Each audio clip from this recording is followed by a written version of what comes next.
Perkenalkan, nama aku Amelia Sarah. Nah, di sini kita kedatangan tamu nih, guys. Halo.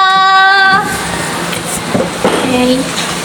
Nah, sebelumnya kita kenalan dulu gak sih sama neng-neng cantik di sini?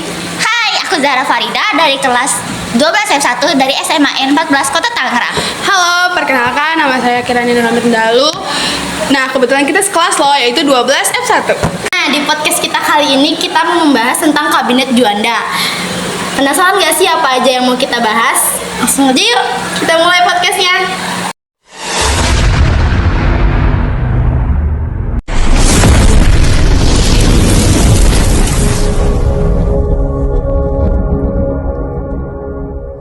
Nah, sebelum masuk lebih rinci lagi sama lebih dalam lagi tentang apa itu Kabinet Juanda, bisa nggak sih jelasin pengertiannya dulu nih ke saya sama ke teman-teman? Bisa.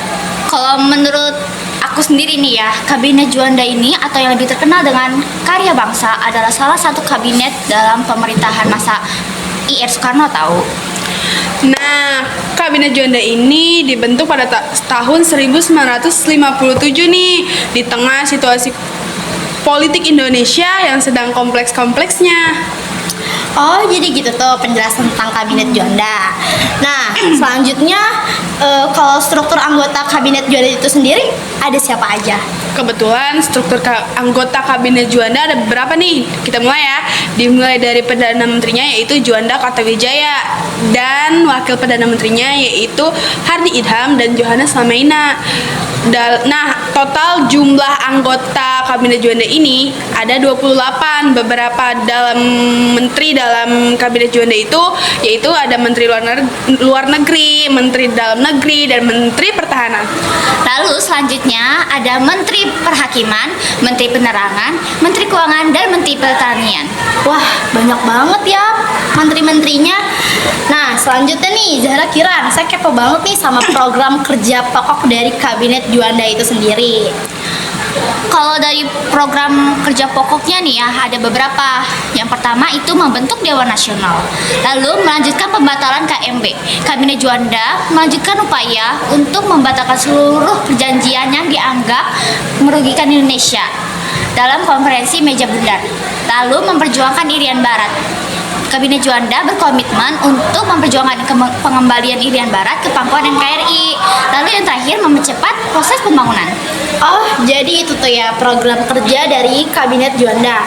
Nah, dari program kerja yang tadi kalian sebutin ini nih ya, ada nggak sih keberhasilan dari Kabinet Juanda? Tentunya ada dong. Salah satu keberhasilan terbesar Kabinet Juanda adalah menetapkan Deklarasi Juanda pada tahun 1957. Yang kedua, Kabinet Juanda juga berhasil menciptakan politik yang relatif lebih baik. Yang terakhir ada program pembangunan yang diciptakan dalam waktu singkat. Meskipun dalam waktu yang singkat, Kabinet Juanda juga berhasil melaksanakan program pembangunan yang sangat penting loh. Nah, F1 Friends, kita mau nunjukin video. Nah, video ini isinya berisi tentang dokumentasi kegiatan Kabinet Juanda selama kabinet tersebut berjalan. Ditonton ya guys videonya. Juanda Kartawijaya terpilih menjadi Perdana Menteri ke-7 yang akan kita bahas dalam materi kita kali ini, yaitu masa demokrasi liberal Kabinet Juanda. Nah, untuk memudahkan kalian dalam memahami materi, maka dari itu perhatikan peta konsep berikut ini. Pertama, kita akan melihat bagaimana pembentukan dari Kabinet Juanda. Kedua, kita akan melihat bagaimana perkembangan dari pemerintahan Kabinet Juanda. Dan terakhir, kita akan melihat bagaimana akhir dari Kabinet Juanda. Maka dari itu, yuk kita bahas konsep kita yang pertama.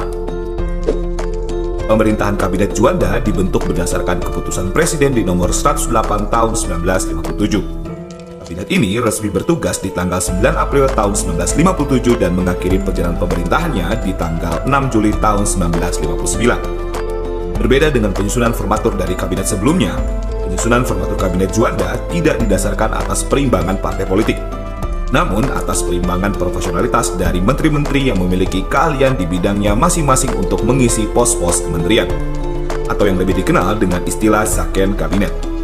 Pemerintahan yang telah diharapkan oleh Soekarno semenjak ia menyampaikan konsepsi presiden di tahun 1957. Sementara itu, dalam menjalankan pemerintahannya, Kabinet Juanda menyusun beberapa program kerja yang dia namakan sebagai Pancakarya, yaitu pertama, pembentukan Dewan Nasional. Kedua, normalisasi keadaan Republik Indonesia. Ketiga, melanjutkan pembatalan konferensi meja bundar. Keempat, memperjuangkan pengembalian Irian Barat.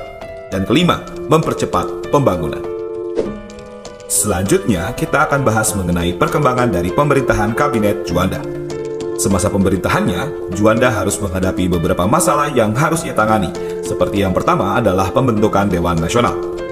Sesuai dengan apa yang diinginkan oleh Presiden melalui konsepsinya, Juanda akhirnya membentuk Dewan Nasional, yang diketuai langsung oleh Presiden dengan pelaksana tugas harian diserahkan kepada Wakil Ketua yaitu Ruslan Abdul Ghani. Keanggotaan Dewan Nasional diisi oleh 41 orang yang mewakili seluruh golongan rakyat meliputi pemuda, wanita, petani, buruh, cendekiawan, agamawan, tokoh daerah hingga anggota ex officio, yaitu pemimpin lembaga negara yang rangkap jabatan dalam keanggotaan Dewan Nasional. Fungsi dari Dewan Nasional secara garis besar adalah untuk menampung dan menyalurkan kekuatan rakyat. Dan kedudukan Dewan Nasional dalam ketatanegaraan menurut Presiden berada lebih tinggi daripada Kabinet. Yang berarti dapat disimpulkan jika Dewan Nasional merupakan sebuah lembaga tandingan bagi DPR yang telah terbentuk pasca pemilu tahun 1955. Masalah kedua yang harus dihadapi oleh Kabinet Juanda yang sesuai dengan program Pancakarya yaitu mengenai kegagalannya dalam mengembalikan Irian Barat. Setelah resolusi PBB gagal disepakati dalam sidang umum ke-12 mengenai status Irian Barat, kemarahan seluruh elemen bangsa semakin memuncak sehingga perlunya sebuah tindakan-tindakan keras untuk memberi pelajaran kepada Belanda yang ternyata masih menikmati keuntungan ekonomi di wilayah Republik. Dimotori oleh Serikat Buruh dari PNI, yaitu Kesatuan Buruh Kebangsaan Indonesia atau KBKI, dan Serikat Buruh PKI yaitu Sentral Serikat Buruh Seluruh Indonesia atau SOPSI, melakukan aksi sepihak dengan mengambil alih perusahaan-perusahaan milik Belanda yang masih beroperasi. Perusahaan seperti KPM yang bergerak di bidang transportasi kapal, KLM yang bergerak di bidang transportasi udara, bank-bank Belanda, perusahaan niaga, perusahaan gula, stasiun listrik, perusahaan gas, dan perusahaan perkebunan Belanda. Dengan dukungan dari parlemen yang menyetujui Undang-Undang Nasionalisasi hingga keluarnya Peraturan Pemerintah Nomor 23 di tahun 1958 yang menyatakan bahwasannya perusahaan-perusahaan Belanda yang dinasionalisasi menjadi milik dari pemerintah. Hal ini berdampak terhadap jumlah perusahaan Belanda yang berhasil dinasionalisasi mencapai 700-an perusahaan hingga pengusiran terhadap 46.000 orang Belanda. Namun, upaya nasionalisasi semenjak tahun 1957 hingga tahun 1960 akan berdampak buruk bagi ekonomi Indonesia di kemudian hari, seperti beban ganti rugi yang harus ditanggung oleh Indonesia hingga kapal-kapal milik KPM yang berhasil keluar dari perairan Indonesia. Masalah ketiga yang harus dihadapi oleh pemerintahan Kabinet Juanda yang sesuai dengan program Pancakarya yaitu mengenai normalisasi keadaan Republik, mengenai upaya untuk mengadakan Musyawarah Nasional atau MUNAS dan Musyawarah Nasional Pembangunan atau MUNAP. Setelah Dewan-Dewan Militer Daerah melakukan penguasaan terhadap pemerintahan daerah setempat. Pemerintah Juanda mengupayakan mencari jalan keluar mengenai tuntutan otonomi yang disampaikan oleh Dewan-Dewan Militer Daerah. Harapan besar disematkan dalam pelaksanaan MUNAS dan MUNAP agar mampu untuk mencari solusi terbaik dalam permasalahan pembangunan daerah. Namun ternyata hasil tersebut tidak menemui titik terang, karena upaya untuk memulihkan kerjasama antara Hatta dan Soekarno tidak dapat terjadi. Selain itu, upaya musyawarah gagal terlaksana setelah tuduhan disematkan kepada pimpinan dari Dewan-Dewan Militer Daerah yang merencanakan pembunuhan Presiden dalam peristiwa Cikini di tanggal 30 November tahun 1957. Namun, di antara berbagai masalah yang dihadapi, terdapat satu prestasi terbaik dari Kabinet Juanda, yaitu kesadaran akan pentingnya laut sebagai wilayah yang integral bagi kesatuan bangsa melalui Deklarasi Juanda. Upaya untuk mengatur ulang mengenai batas perairan laut bagi negara-negara kepulauan, khususnya bagi wilayah kesatuan dari Republik Indonesia. Dilatar belakangi oleh dasar hukum laut warisan kolonial Belanda, yaitu Territorial Zee en Maritiem Kringen Ordonnantie atau TZMKO, yang semenjak tahun 1939 telah diterapkan namun menuai problematika bagi Indonesia karena batas teritorial laut yang diakui hanya sejauh 3 mil dari garis pantai terluar. Mengakibatkan terdapat laut bebas di antara pulau-pulau di Indonesia yang memperbolehkan kapal-kapal asing untuk berlayar dan mengancam baik itu secara ekonomi maupun keamanan bangsa. Selain itu, dengan batas teritorial yang hanya sejauh 3 mil, memberi pandangan bahwasannya laut adalah pemisah bagi wilayah Indonesia yang seharusnya menjadi pemersatu bagi archipelago state atau negara kepulauan. Sebuah ancaman besar bagi persatuan dan keutuhan bangsa. Untuk itu, Deklarasi Juanda dikumandangkan di tanggal 13 Desember di tahun 1957 untuk selanjutnya diresmikan menjadi Undang-Undang Nomor 4 PRP tahun 1960 tentang perairan Indonesia. Menambah batas teritorial laut yang sebelumnya dihitung 3 mil dari garis pantai terluar menjadi 12 mil dari garis pantai terluar. Namun, perjuangan untuk menetapkan Deklarasi Juanda menjadi hukum internasional bagi negara kepulauan tidaklah semudah membalik telapak tangan. Indonesia perlu melakukan hubungan diplomatik dengan negara-negara tetangga dan mengikuti Konferensi Jenewa di tahun 1958 untuk tetap mempertahankan prinsip sebagai negara kepulauan atau archipelago state. Yang terus diperjuangkan oleh pahlawan diplomasi kita, yaitu Profesor Dr. Mukhtar Kusumaatmadja dan Profesor Dr. Hasim Jalal yang setia mengikuti berbagai konferensi tentang hukum laut yang dilaksanakan di PBB dari tahun 1970 hingga tahun 1990-an. Hingga akhirnya berbuah manis setelah diadakannya United Nations Convention on the Law of the Sea atau UNCLOS di tahun 1982 yang menghasilkan kesepakatan berupa diakuinya penambahan batas teritorial laut bagi negara kepulauan sejauh 12 mil dari garis pantai terluar, hingga penetapan dari zona ekonomi eksklusif sejauh 200 mil dari garis pantai terluar. Pemerintah Indonesia kemudian meratifikasi pengesahan UNCLOS di tahun 1982 dalam Undang-Undang Nomor 17 di tahun 1985 bahwa Indonesia adalah sebuah negara kepulauan. Setelah diperjuangkan selama lebih dari 25 tahun, akhirnya pada 16 November di tahun 1994, setelah diratifikasi oleh 60 negara, hukum laut Indonesia diakui oleh dunia internasional.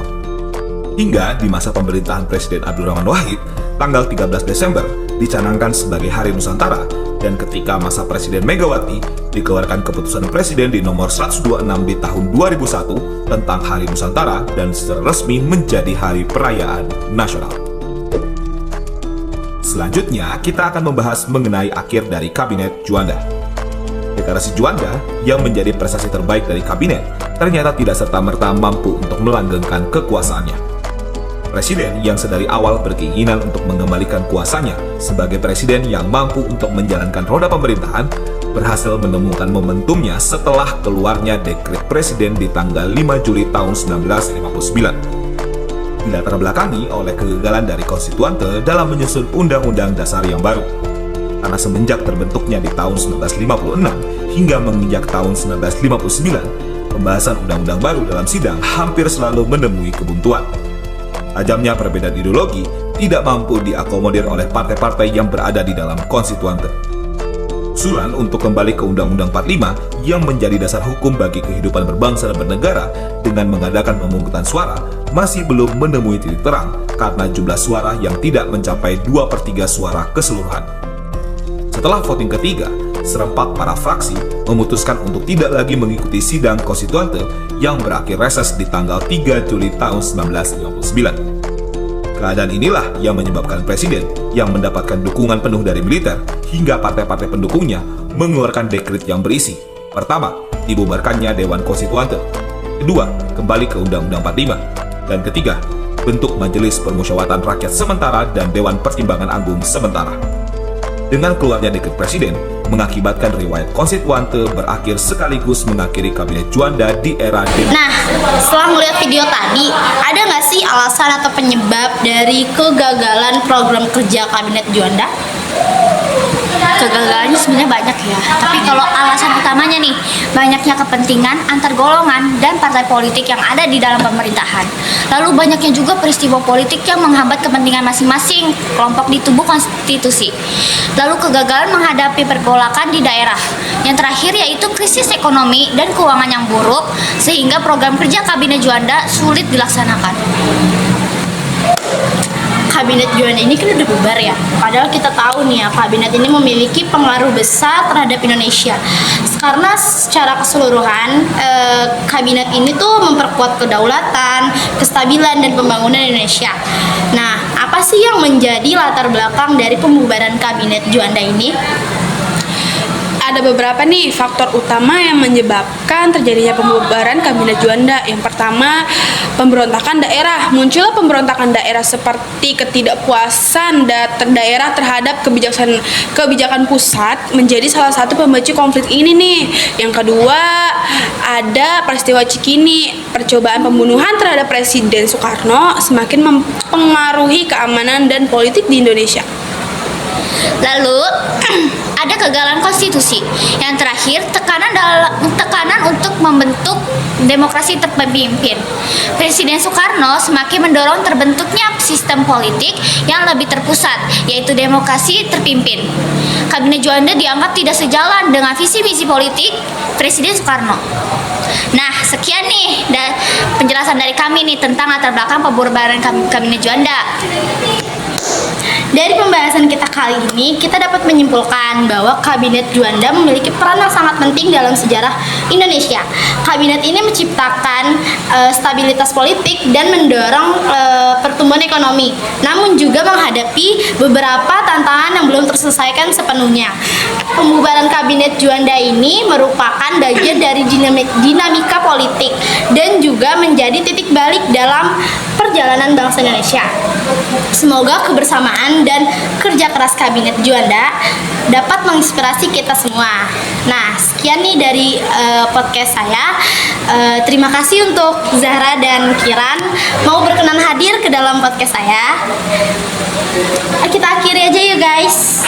Bye-bye. Bye. Mwah.